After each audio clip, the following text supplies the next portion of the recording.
টানা ৯ দিনের ছুটি শেষে আগামীকাল থেকে চিরচেনা রূপে ফিরছে রাজধানী। তাই শেষ দিনে ট্রেনে ঢাকায় ফিরছেন হাজারো যাত্রী। দু একটি ট্রেনের শিডিউল বিপর্যয় হলেও অভিযোগ ছাড়া বেশ স্বাচ্ছন্দ্যে ঢাকায় ফিরছেন যাত্রীরা। আর কর্তৃপক্ষের দাবি, এই বছর রেলওয়ের সেবায় সন্তুষ্ট যাত্রীরা। শেষ দিন হওয়ায় আজই সর্বোচ্চ ভিড় বলেও জানায় রেলওয়ে কর্তৃপক্ষ। রফিক মাহমুদের রিপোর্ট।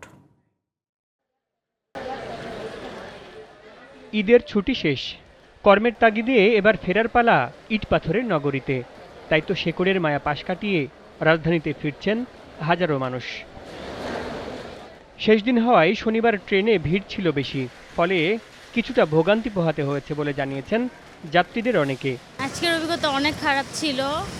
আপনার স্ট্যান্ডিং অনেক মানুষ ছিল, অনেক ভিড়, মানুষ নামতে নামতে কেঁদে পর্যন্ত দিছে।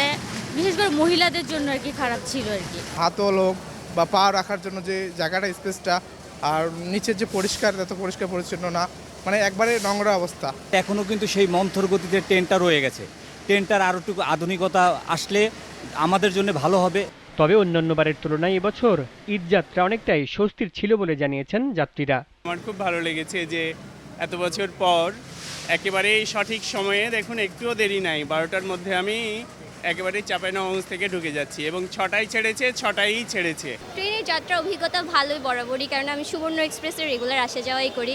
তো টিকিট পেতে একটু ঝামেলা হয়েছিল, কিন্তু ফাইনালি ট্রেন টিকিট পাইলাম আর চলে আসলাম ঢাকায়। দু একটি ট্রেনের শিডিউল বিপর্যয় ছাড়া এবারের ঈদযাত্রা সুন্দরভাবে সম্পন্ন হয়েছে বলে জানিয়েছেন রেল কর্তৃপক্ষ।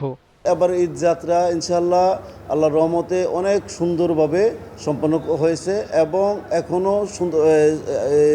মানুষজন খুব একেবারে নিরাপদ এবং স্বাচ্ছন্দ্যে ভ্রমণ করতে পেরেছে এবং মানুষজন খুবই সন্তুষ্ট।